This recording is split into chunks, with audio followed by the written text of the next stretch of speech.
girls. In today's class, that we are going to see what is amalgamation, absorption, and external reconstruction.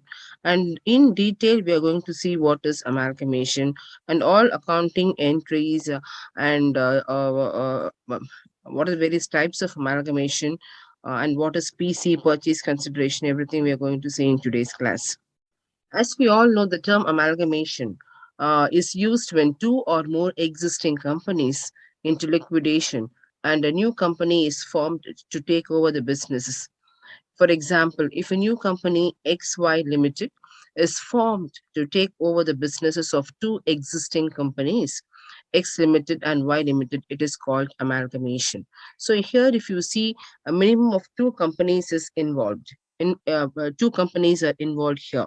So the new company is going to be called as the transferor, that is for our company, and the selling company is going to be the company which is going to liquidate is called as selling companies. Okay, the new company which is going to be formed is called as transferee company. So we are going to learn the two terms here, what is a transferor company and transferee company.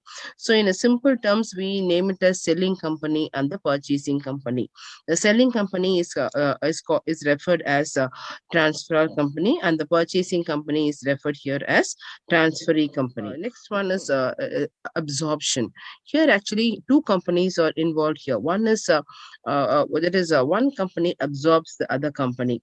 The term absorption is used actually when two or more existing company goes into liquidation and some existing company takes over its business. Okay, here if you see for example, A Limited takes over the businesses of another existing company, B Limited. Okay, so at least in this absorption, at least two companies are involved, and there is no new here.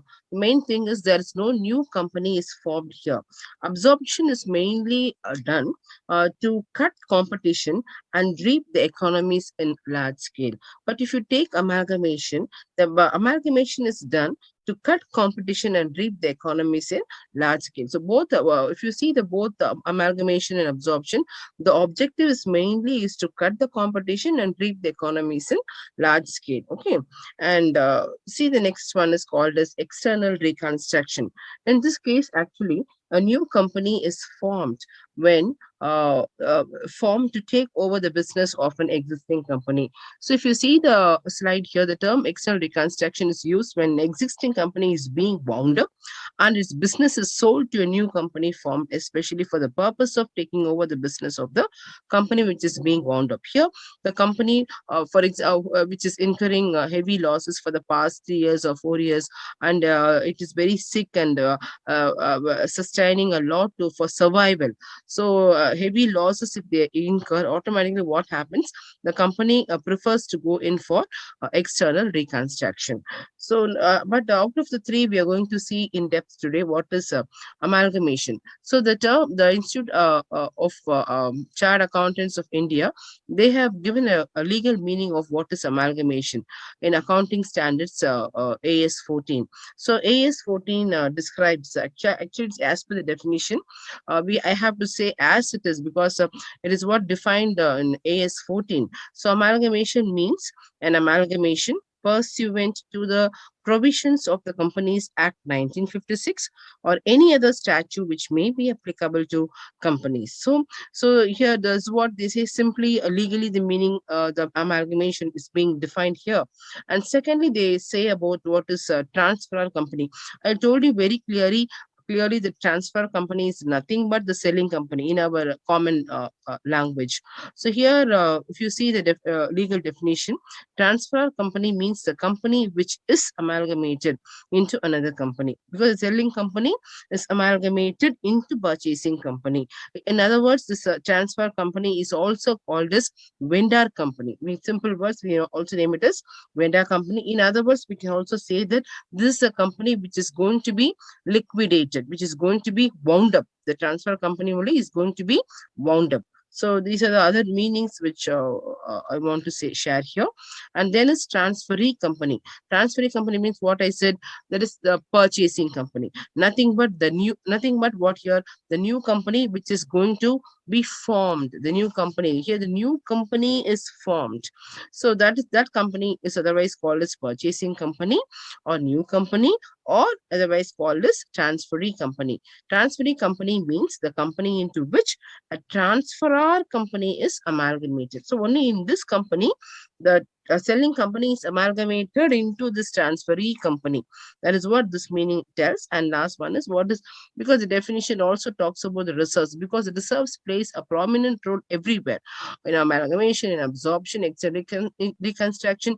Everywhere the reserve fund or general reserve plays a very prominent role actually when amalgamation takes place. So reserve means here the portion of the earnings, or we can say it is a receipt, or can be a surplus. So the reserve means what here? It can be an earnings or receipts or surplus of an enterprise appropriated. This money is appropriated by the management for what? For general purpose or for specific purpose other than provision for depreciation or reduction in the value of assets or for a known liability. So we should not take into consideration provision, money provided for depreciation or reduction in value of the assets or any other known liability. If money is set apart, that cannot be called as an reserve. It is purely an earnings or receipts or surplus of an enterprise. And next one is we're going to see there. If you see the types of amalgamation, there are two types of amalgamation. That is called as amalgamation in the nature of merger and amalgamation in the nature of purchase.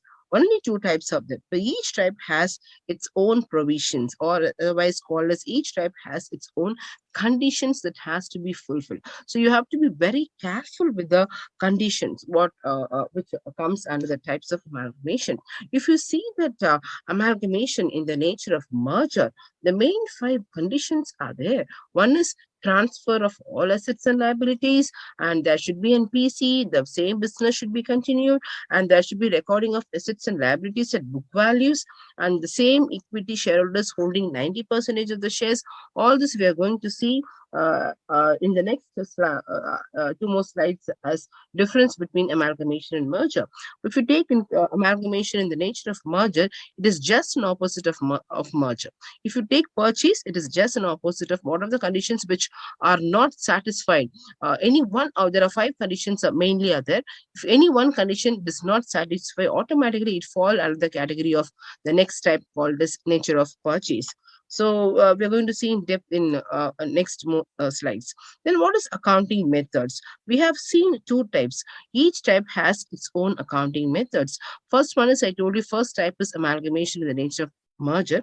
It is being coming under the method called pooling of interest method. There are two methods which is being applied in the both the types. For the first nature of merger, we apply pooling of interest method, and the second type of nature of purchase, we apply the purchase method. So these are the two accounting methods. Okay, pooling of interest method and purchase method. So then we are going to see what is the difference between merger and purchase. This is what we call it as types. Type has two methods. That is a pooling of interest method and a purchase method.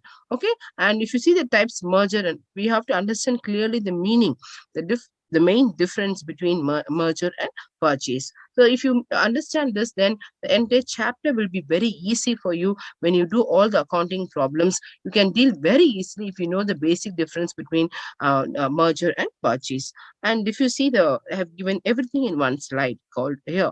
What is a base and what is a merger and what is purchase. First one is the first 5 points comes under the accounting AS 14. The first 5 points comes under AS 14. The other 2 points are given for additional information. For when you are doing accounts problems, you have to use the last two provisions which is given here. So which makes it very easy doing sums. The first one is the basic provision is about what is it? Transfer of assets and liabilities. In case of merger, what happens?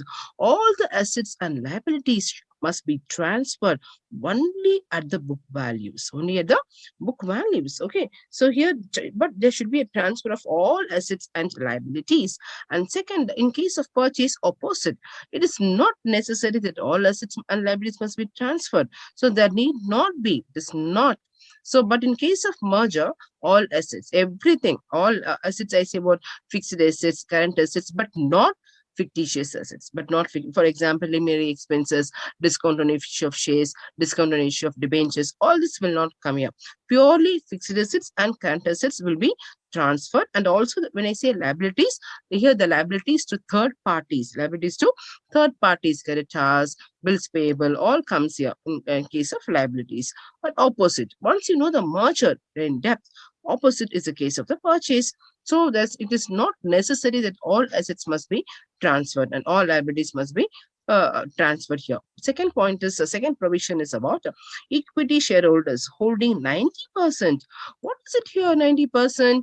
Who are all the shareholders of the transfer company and holding 90% of the shares, they automatically become the shareholders of the new company called purchasing company. So the shareholders of transferor company, after amalgamation, they become the shareholders of the transferee company. But that is not so in case of merger. Here it is not necessary.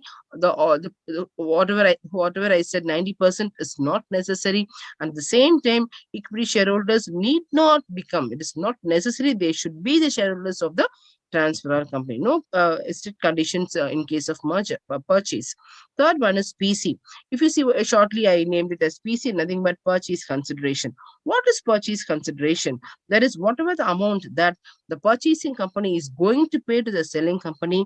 That is called, in simple language, we name it as purchase consideration, otherwise called as business purchase, etc. Okay, here PC, in what mode that amount is being paid by the purchasing company to the selling company. So PC is what it is, the amount which is discharged. PC is the amount which is discharged. How they are going to discharge here? In case of merger, it has to be discharged only in the form of equity shares, not otherwise. But if there is any fractional amount, 100 rupees, 1000 rupees, and all is coming, that can be given in the form of cash. That's what given in the bracket, except cash for fractional shares, it can be paid in the form of cash. But in case of merger, this purchase consideration, it is not necessary. It has to be discharged only by equity shares. They can also go in for, actually, they can issue debentures, they can issue cash, they can issue preference shares. All these are possible. If that is given, if that mode of payment is given in the problem, then you have to see that that sum is based on second type called as nature of purchase. If you see the payment is given only in the form of equity shares, that in that case it falls under merger type. Then fourth point is here, same business. Here what? Here same business. No, whenever the amalgamation takes place, the whatever the business which was carried on by the transferor company, the same business is intended to be carried on by the transferring company. So the same business. But in case of purchase, it is not necessary that the same business has to be carried on. Just opposite. Okay. Here, A Limited, what was being doing before, when after amalgamation, the same business continues for the new company also. But that is not so in case of nature of purchase. Then recording of assets and liabilities. As I said in the beginning, first transfer take place. Whenever the transfer take place, what amount that assets and liabilities should be transferred at? That question comes in. Fixed assets are transferred, current assets are transferred. We say that, but at what values? In case of merger, all the assets and liabilities are to be recorded only at the existing values, only at the book values, not any other values. Even it is the sum, if any, the sum is sum tells about anything in the additional information. So what? Even you transfer assets, the book value also to be transferred immediately, except where adjustment is required to ensure uniformity of accounting policies. In case of purchase, the assets and liabilities are not recorded at existing values. Okay, are not recorded. It's just recorded either if the either existing values or at revised values or at market values. So any other revised values can take place in case of merger. And next one is recording of balance of profit and loss account of transferor company.